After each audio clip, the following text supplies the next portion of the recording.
आपको आमंत्रित किया है। आज जिस तरह से देश के आगे आज प्रधानमंत्री जी एक बात रखना चाहते हैं कि कांग्रेस या अन्य विपक्षी दल जो है महिला आरक्षण के खिलाफ थे और महिला आरक्षण को उन्होंने पारित नहीं होने दिया। मैं आज आपके समक्ष जो तथ्य रखना चाहती हूँ वो इस प्रकार है कि महिला आरक्षण को तो मुझे लगता है कि 2023 में जब ये बिल विधानसभा और लोकसभा में आया, इसको तभी पारित कर दिया गया और सर्वसम्मति के साथ विपक्ष ने और सत्ता पक्ष ने इसे पारित किया।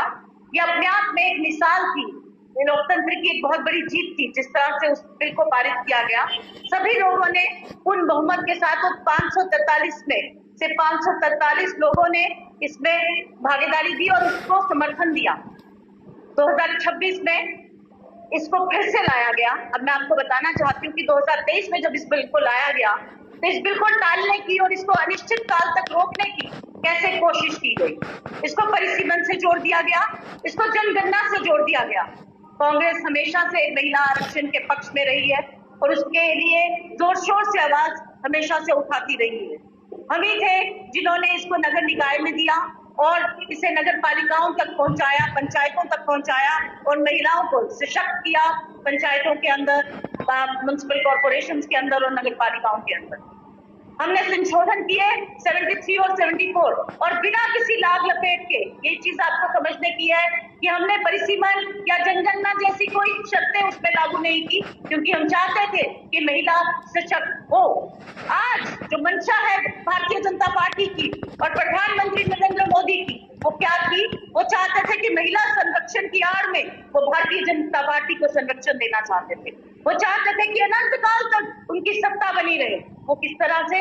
और उन्होंने इस 543 की लोकसभा को खुद ही सोच लिया, घर में मनगढ़ंत कहानी बना के कि इसे 850 की कर दिया जाएगा और महिला संरक्षण को इस तरह से बना दिया। अब बताइए मुझे, ये 850 का आंकड़ा आया कहां से? क्या उन्होंने किसी भी विपक्षी दल की मीटिंग की? क्या कोई सर्वे हुआ कि 850 की पार्लियामेंट बना दी जाएगी? अब मैं आपसे ये जानना, आपके द्वारा, आपके माध्यम से भारतीय जनता पार्टी से एक सवाल पूछना चाहती हूँ कि जब ये 543 के अंदर हमने ये मांग की थी 2023 में ही कि आप आज से इसको लागू कर दीजिए, उस वक्त 2024 के चुनाव थे, हमने आपसे कहा कि इसे आज और अभी लागू कर दिया जाए। आपने इसको परिसीमन से जोड़ा, आपने इसको जनगणना से जोड़ा ताकि इसमें देरी हो सके और इसमें टाल मटोल की राजनीति आपने की। आपकी कभी मंशा नारी को सशक्त करने की नहीं रही। आप चाहते थे कि नारी सशक्तिकरण के नाम पे आप देश और दुनिया को गुमराह कर सके। आज आपकी मंशाओं को उजागर करते हुए विपक्ष ने आपकी मंशाओं को बिल्कुल धराशायी किया है। आपकी मंशाओं पे जिस तरह से आज लोकतंत्र की जीत हुई है, ये अपने आप में एक मुबारक कदम है। आपने एक जनगणना जिससे आप उत्तर और दक्षिण को लड़वाना चाहते हैं, आप भारतीय संघीय ढांचे को तोड़ देना चाहते हैं, आप भारतीय फेडरल सिस्टम जो है उसके ऊपर आपने एक बड़ा प्रहार किया है। आप चाहते हैं कि जहां आपका होल्ड है, आप हिंदी पट्टी भाषा जो है, जहां आप उत्तर प्रदेश और जो आपकी बिहार या जैसी वादी जहां पे आपका एक होल्ड है, आप वहां चाहते हैं कि ये जो डिलिमिटेशन के सहारे आप वहां आप उसका नंबर बढ़ा दें, आप आंकड़े बढ़ा दें और जहां से आपको पता है कि आपको वोट कम मिलते हैं, ये ना के बराबर मिलते हैं, जैसे तमिलनाडु हो गया, उड़ीसा हो गया, जैसे आपका बंगाल हो गया, वहां से आप इन आंकड़ों को कम करना चाहते हो। तमाम उत्तर में आप इस आंकड़ों को कम करके आप अपनी राजनीतिक को संरक्षण देना चाहते हो। उस मंशा को भागते हुए विपक्ष ने एकजुट होकर आपको मुंहतोड़ जवाब दिया।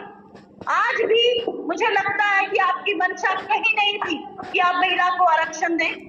आपकी मंशा अगर महिला आरक्षण की होती तो आप इस बिल को उसी तरह से बिना किसी लाभ लपेट के उसको पेश करते और उसको अमेंड करते हुए आप उसको लागू करते। आज भी आपने देखिए विशेष सत्र भी चुनावों के दौरान बुलाया, जब बहुत सारे सांसद अपने अपने चुनावी क्षेत्र के अंदर जनसभाओं को संबोधित कर रहे थे। ये समय नहीं था एक विशेष सत्र बुलाने का। आपने बुलाया, विपक्ष ने फिर भी आपका साथ दिया।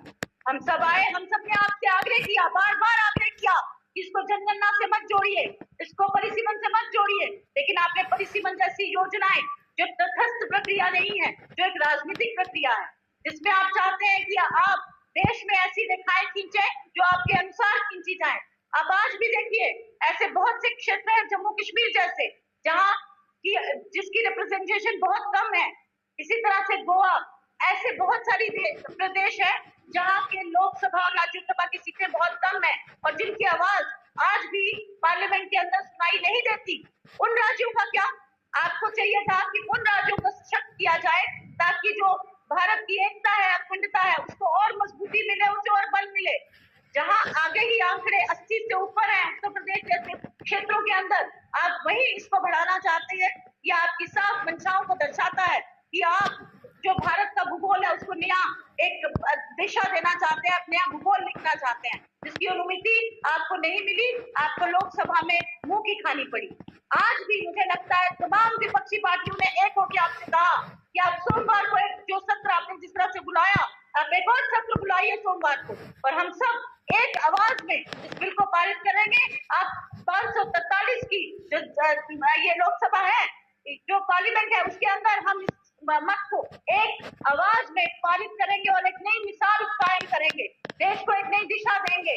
नारी सशक्तिकरण को एक नई दिशा मिलेगी। नारी सशक्तिकरण एक नारा न रह के उसे एक रूपरेखा देने का कार्य करिए नरेंद्र मोदी जी। बल्कि हमने देखा कि कल जिस तरह से उन्होंने देश को संबोधन किया और जिस तरह से ऑफिस ऑफ प्राइम मिनिस्टर की गरिमा को उन्होंने गिराया। जब आप एक संदेश एक ऑफिस से देते हैं तो आप एक प्रधानमंत्री होते हैं, आप किसी राजनीतिक पार्टी के आप उसमें आप राजनीतिक पार्टी का इस्तेमाल नहीं कर सकते। आपके संबोधन में बार बार टीएमसी, बार बार डीएमके और कांग्रेस को तो आप निशाना बनाना कभी छोड़ते ही नहीं। आपने जिस तरह से राजनीतिकरण किया कल एक पीएम ऑफिस का, ये बहुत दुर्भाग्यपूर्ण है। इतना नीचे मत गिराइए उस ऑफिस को जितना आप स्तर गिराते जा रहे हैं राजनीति का। सरकारें आती हैं, सरकारें जाती हैं, लेकिन उस ऑफिस की मान मर्यादा रखना ये आपका परम कर्तव्य है। आपके माध्यम से मैं एक बार फिर से प्रधानमंत्री से अपील करती हूँ कि अगर आप महिलाओं को सशक्त करना चाहते हैं, अगर आपकी मंशा महिलाओं को सशक्त करने की है, तो सोमवार को ये बिल लाइए और 543 की पार्लियामेंट में आप 33% आरक्षण महिलाओं को दीजिए। उनकी राजनीतिक भागीदारी में आप एक योगदान दीजिए ताकि महिला भी सशक्त हो सके सही मायने में।